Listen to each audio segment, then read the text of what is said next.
If you have a Bible handy, turn with me to the Gospel according to John chapter 2. John chapter 2. One of the really interesting things about this fourth Gospel account is that it records in chapters 1 through 4 several preliminary events prior to the commencement of Jesus' full-blown Galilean ministry, events that are not contained in Matthew, Mark, and Luke. And this is the very first miracle, according to John chapter 2 and verse 11. The first of the signs that Jesus performed at Cana in Galilee when he manifested his glory, water to wine. Let's read the text, chapter 2 of John, beginning with verse 1. On the third day, there was a wedding at Cana in Galilee, and the mother of Jesus was there. Jesus also was invited to the wedding with his disciples.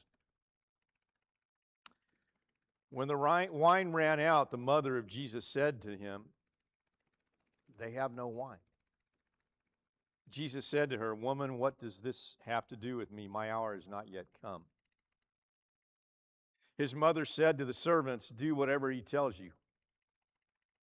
Now there were 6 stone water jars there for the Jewish rites of purification, each holding 20 or 30 gallons. Jesus said to the servants, "Fill the jars with water." And they filled them up to the brim. And he said to them, "Now draw some out and take it to the master of the feast." So they took it out. When the master of the feast tasted the water, now become wine, he did not know where it had come from, though the servants who had drawn the water knew. The master of the feast called the bridegroom and said to him, "Everyone serves the good wine first, and when people have drunk freely, then the poor wine. But you have kept the good wine until now." This first of his signs Jesus did at Cana in Galilee and manifested his glory, and his disciples believed in him. After this, he went down to Capernaum with his mother and his brothers and his disciples, and they stayed there for a few days.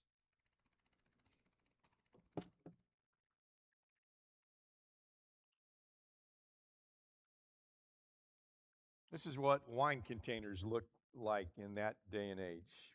We call them amphorae. And this is what a water container, a large water container, would have looked like in all probability, a water pot.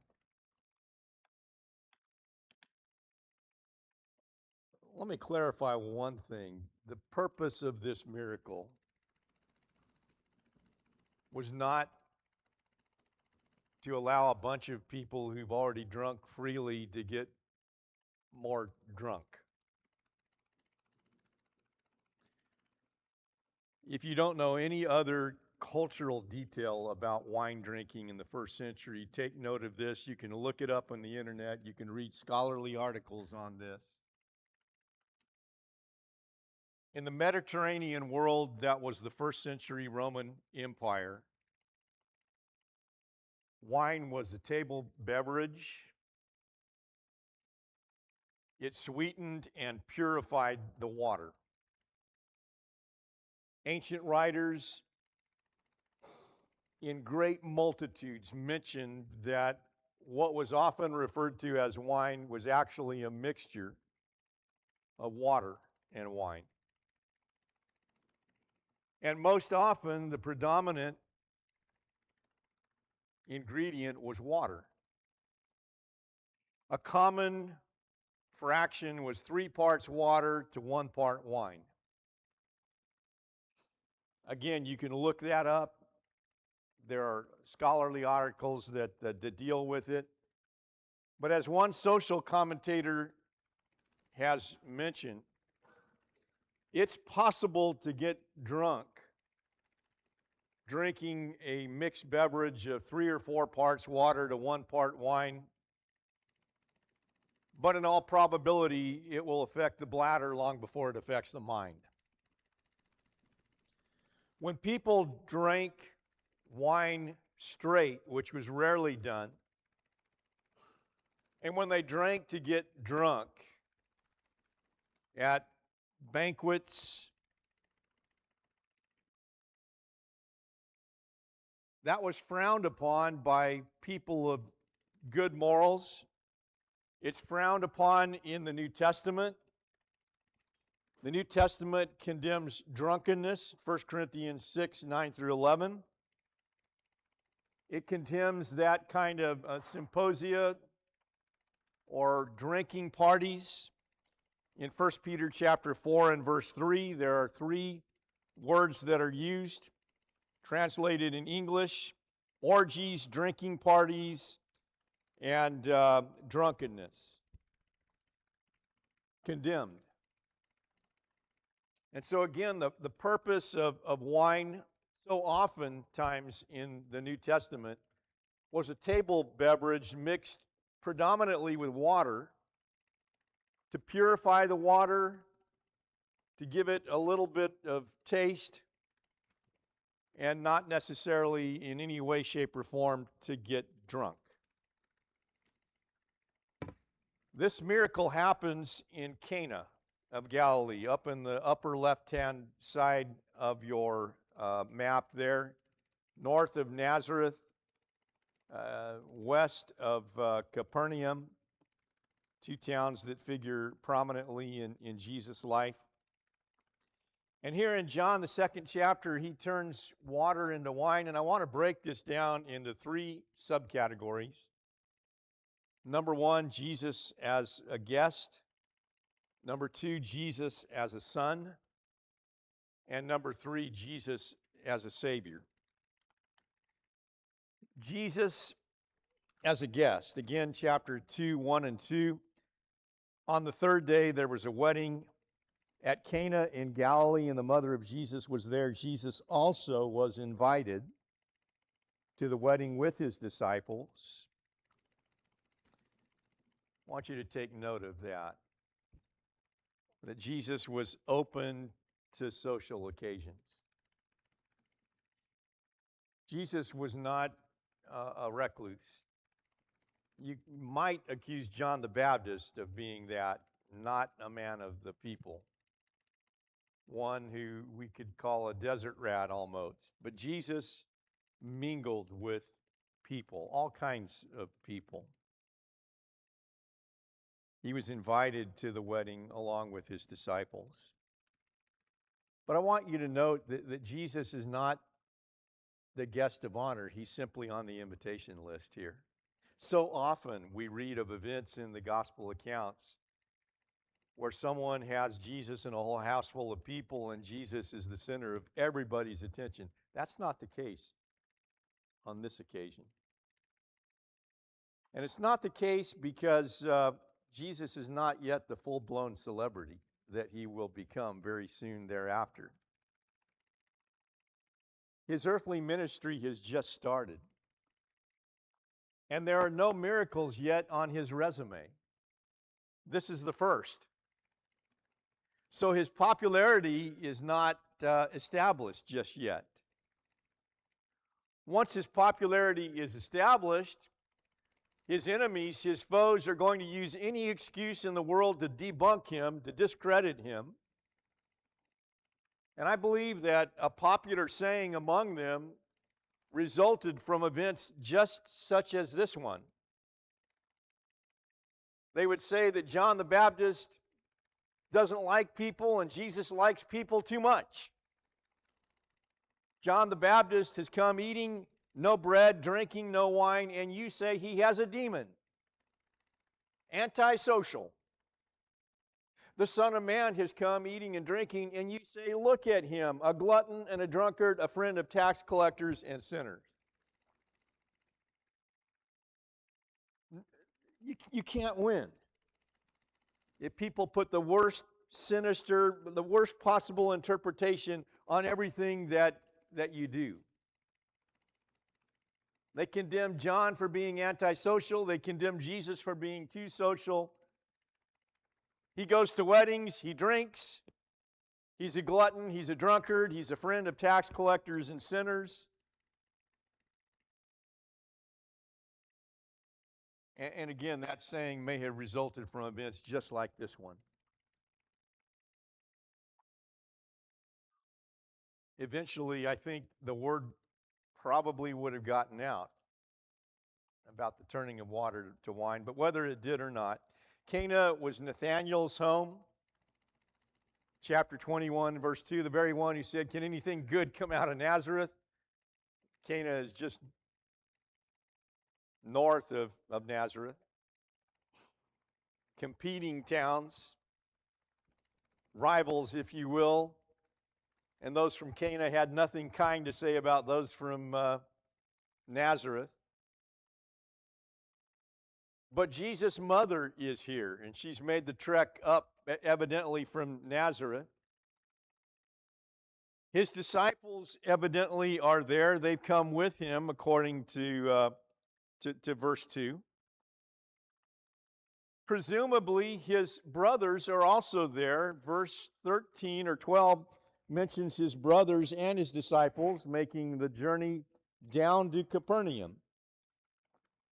Down to Capernaum, because Capernaum is on the seacoast, low elevation. Cana is higher in elevation.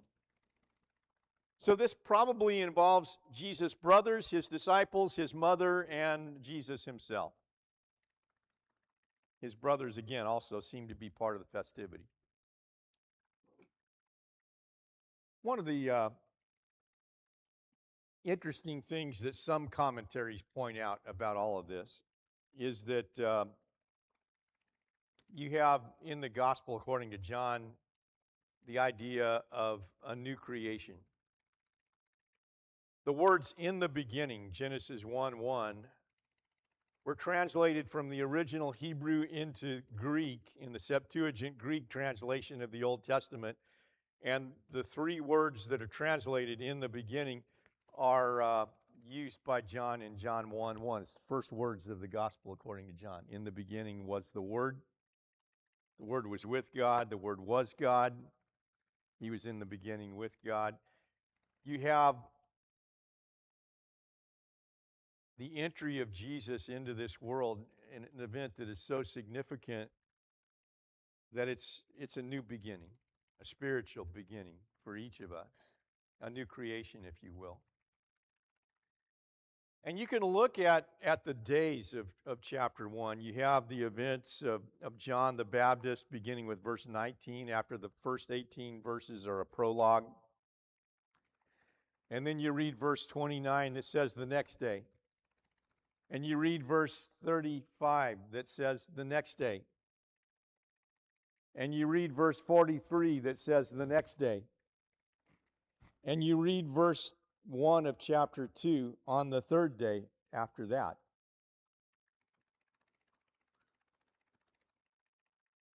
Which is day 6 or day 7 in the sequence. When you're going back to the beginning of things in Genesis, on the seventh day God rested, Genesis 2 and verse 3. And a little bit later in chapter 2 in Genesis, this same chapter of Genesis, God institutes the marriage relationship. And now in this new creation, Gospel according to John, on day 7, Jesus is at a wedding. In the beginning was the Word, and now day 7 of the sequence, Jesus is at a wedding. Which is interesting. I don't know if I would make too much out of that, but it's fascinating to think about. Jesus as a guest. Jesus as a son, verses 3 through 5. When the wine ran out, the mother of Jesus said to him, "They have no wine." Jesus said to her, "Woman, what does this have to do with me? My hour has not yet come." His mother said to the servants, "Do whatever he tells you."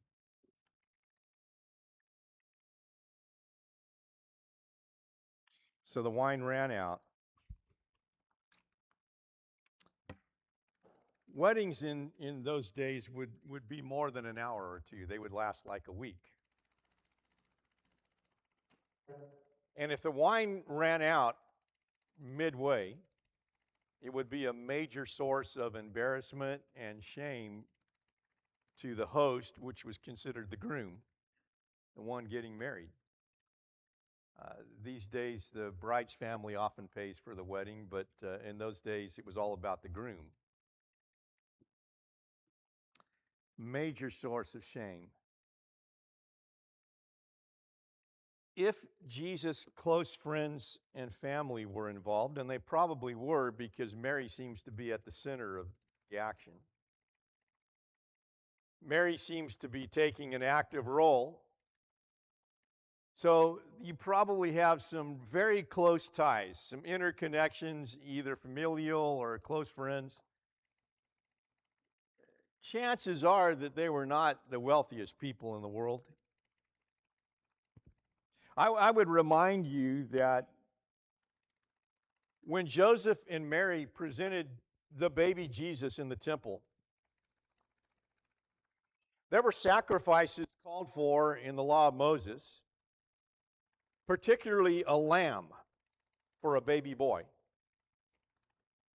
But Luke's account says in Luke 2 and verse 24, a pair of turtle doves or 2 young pigeons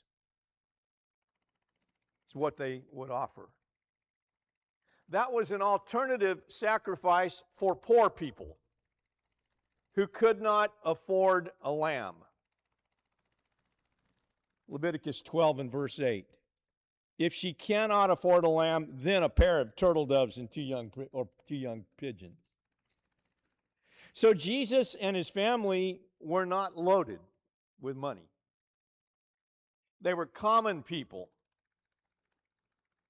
They came from a very mediocre town that was not known for anything grandiose. Again, Nathanael just dismisses the whole town. Can any good thing come from Nazareth? John 1:46.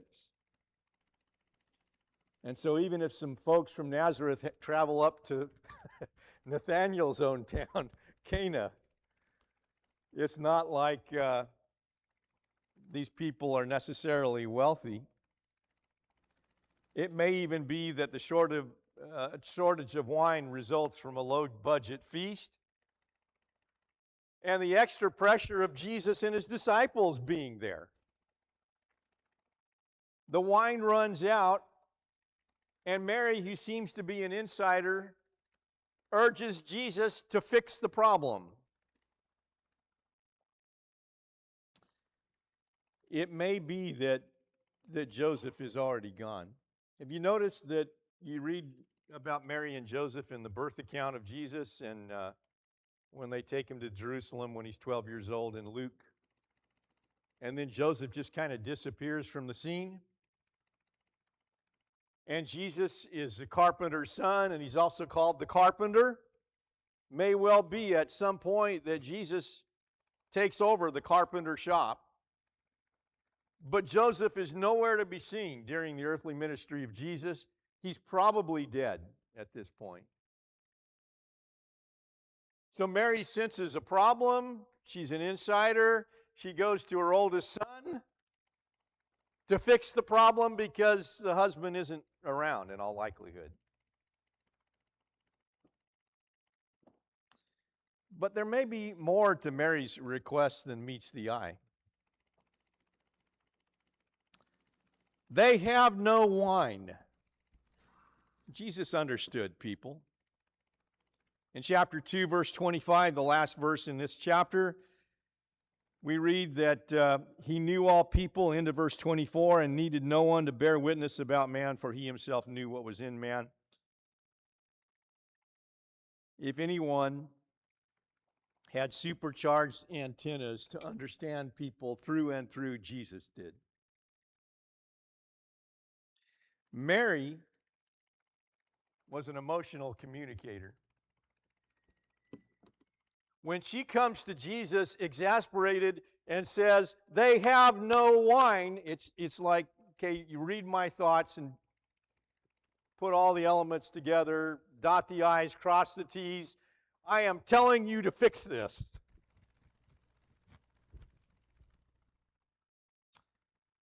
And she may have been saying more than that, not only loaded implications about they have no wine. It may be, and I'll just put this idea in your head. I'm not totally sure about this.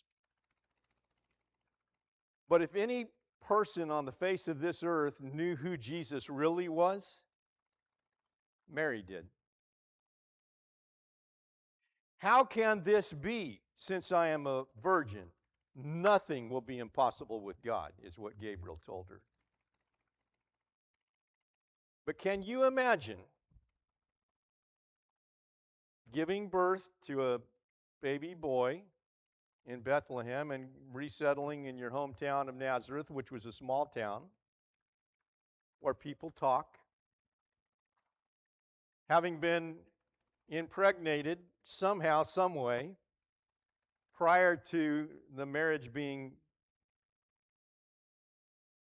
consummated or blessed to be able to have sexual relations. Imagine all the talk that would have occurred all those years in small town Nazareth. And she knows that Jesus is the man born to be king in fulfillment of Old Testament prophecies about the Messiah. She knows that he's going to have a miraculous ministry. And she might be implying, okay, now, son, you need to get on with this. Fix this problem and do it in such a way as to counteract all the negativity I've heard my whole life,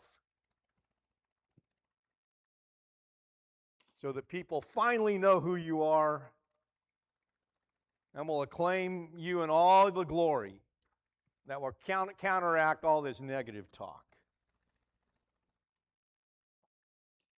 When Jesus calls her woman, that's less respect or disrespectful in that culture than it sounds like in our culture.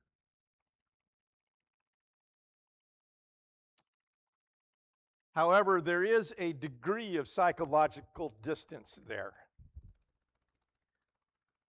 It's not mother, it's not mom, it's not Mary, it's a respectful woman. What does this have to do with me?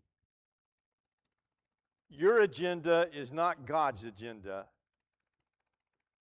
And I'm not going to do something spectacular before the time is right. My hour has not yet come. In the Gospel according to John, that's a reference in which Jesus would ultimately rise up in glory and fulfill his life mission.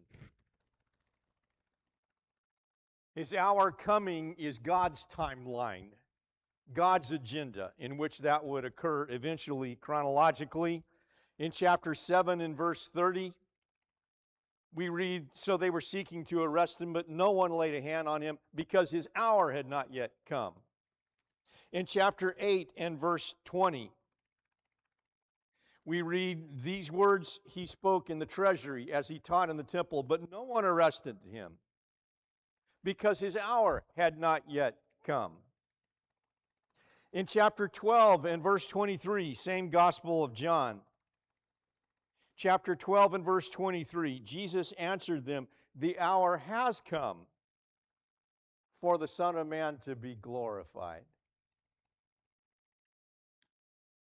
In verse 27, now my soul is troubled. What shall I say? Father, save me from this hour. But for this purpose I have come to this hour. Chapter 13 and verse 1. Before the feast of the Passover, when Jesus knew that his hour had come to depart out of this world to the Father, having loved his own who were in the world, he loved them to the end. And in chapter 17, verse 1, when he prays, Father, the hour has come.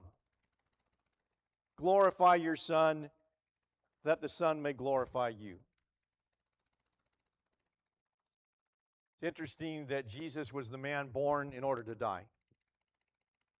And the ultimate culmination of everything he came for was wrapped around his death. And the vindication and the glorification and the justification of all of this would not come until he died. And Mary wants to speed things up. And he says, woman, not yet. The hour has not yet come. Some things have to wait. Do not press prematurely on God's timeline.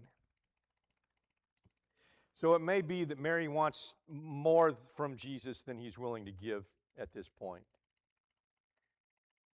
Now, I will say this in terms of the rest of the story. Again, there's a psychological distance here, a mild form of detachment in using the term woman, not Mary, not mother, not mom. Earthly relationships will not override God's agenda. And if you don't learn anything else from this, take to heart this, that Mary was never intended to be an object of worship. Jesus pushes back. And her agenda is not going to carry the day. But there's a beautiful footnote to all of this, and it's a footnote with this in mind, because this little episode does not find itself in Matthew, Mark, nor Luke. But it is in the Gospel according to John, and John is the one who takes Mary under his wings. Imagine the conversations those two must have had after the events of the cross. In John 19, as Jesus is crucified, he will address Mary one more time. And this is a beautiful footnote to all of this. In John 19 in verse 26, from the cross, he looks down and he sees his mother, and he sees the disciple whom he loved who wrote this book.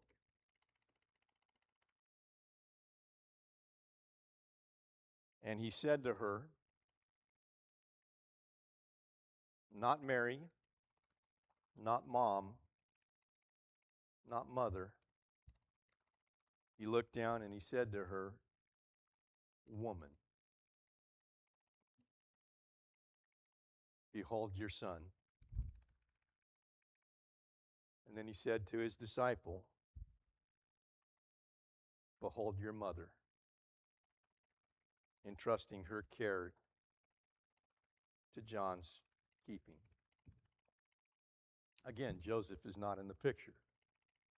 So John takes care of Mary from then on. And that episode is in John's account.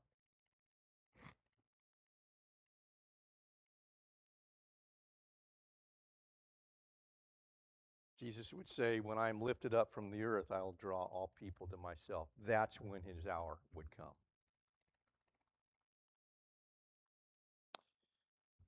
But one more point, and it's significant. You might say that this is the first miracle, or you might say it's the most under the radar miracle of them all. For someone who walks on water, casts out demons, heals the sick, raises the dead, calms a storm, feeds 5,000, and does so many other things, this seems understated. Almost too mundane and not sensational enough. Have you ever thought that? Water to wine, is that all you're going to do? Don't you have more for an encore? But the value judgments that we make can betray our moral priorities, and God may value something more highly than we do, something that we may dismiss as even insignificant. And that something is holy matrimony. Because in performing his very first miracle at a wedding, Jesus was putting his stamp of approval on something so important the union of a male and a female to be husband and wife joined together for life. During this fabric of life we call a social interaction, an occasion for celebration, there is something fundamental about us that is especially made for these things. In the fabric of everyday life, Jesus performs a miracle, and it's somewhat understated, but that doesn't mean it's not significant. He turns water to wine. It's not intended for the general public. The disciples are privy to it. The servants who draw the water are privy. But it's targeted for semi-private viewing, if you will. It's not time to feed the 5,000 yet. It's not time to walk on water. It's not time to calm a storm. It's not even time to cast out a demon. This is very semi-private, if you will. Jesus does not need to wow them. He does not need an overwhelming demonstration. At this point, all he needs to do is turn water to wine at a wedding. And it's the best wine. Master of the feast says to the groom, "Why did you save the best till now?" But to his disciples behind the scenes, it's a manifestation of his glory. And his disciples believed in him, and that's all that was needed. Jesus did not need miraculous brute force here. He simply needed to meet a simple shortage. In the fabric of human interactions, in the real world of marrying and giving in marriage, the disciples would say, "This is enough. The wild ride has begun."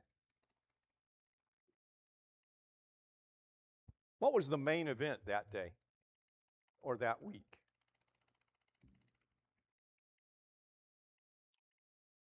According to everybody else who was there, who were not privy to this, the main event was when two people came together and said their vows of holy matrimony. And I want to tell you something. That was still the main event for most people who were at that occasion. Jesus makes no attempt to steal the show. The time is not right for that quite yet.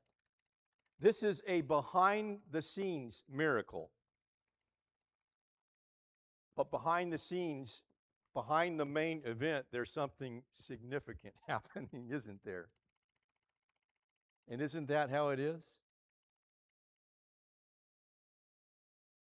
So many events in life, we come together for the main event when the main event is not even disclosed to us behind the scenes in the spiritual realm.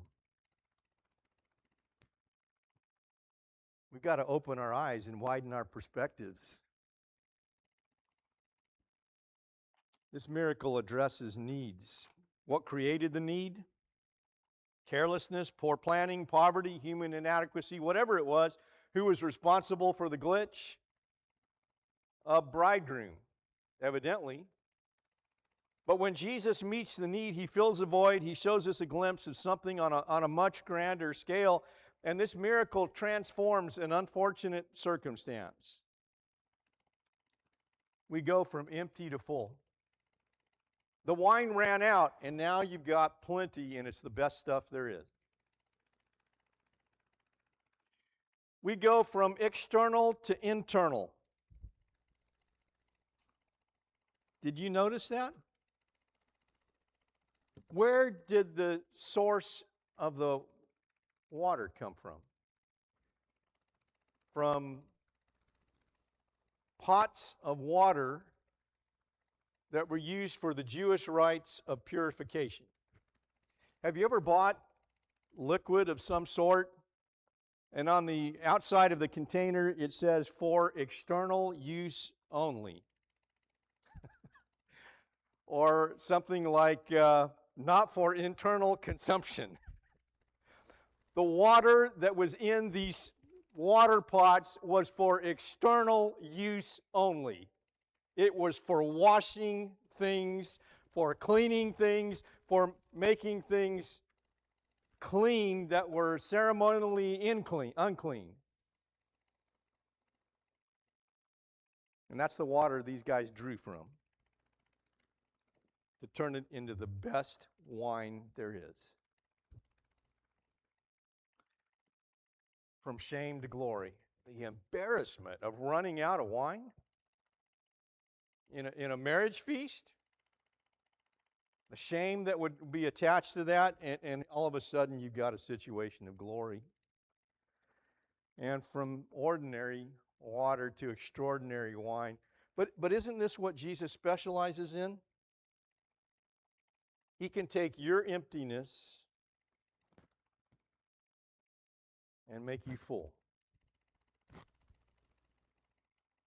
He can turn you from patching up problems on the exterior and make your interior well. It's not just a symptom, but the underlying root cause that he addresses as the great physician. He can take your shame and turn you into something glorious. And he can take the ordinary, mundane, nobody that is you and make you somebody. Because that's what he does. You see, if Jesus can turn water into wine, then he can take an ordinary substance from a contribution almost anybody can make and turn it into something extraordinary.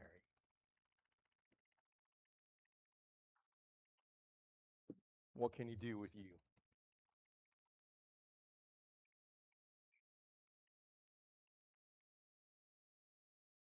There's more to this than meets the eye if we just look hard enough. We serve an amazing Savior who turned water into wine and turned sinners into saints. And he wants to do that for you. If you've never obeyed the gospel of Jesus Christ, you've never been baptized into Christ, you need to do that. Allow him to work a wonder in your life and to turn you into something extraordinarily special. You need to come back to him on his terms. Do it. But turn over the keys to his possession and see what he can do. Let's stand and sing a song of invitation.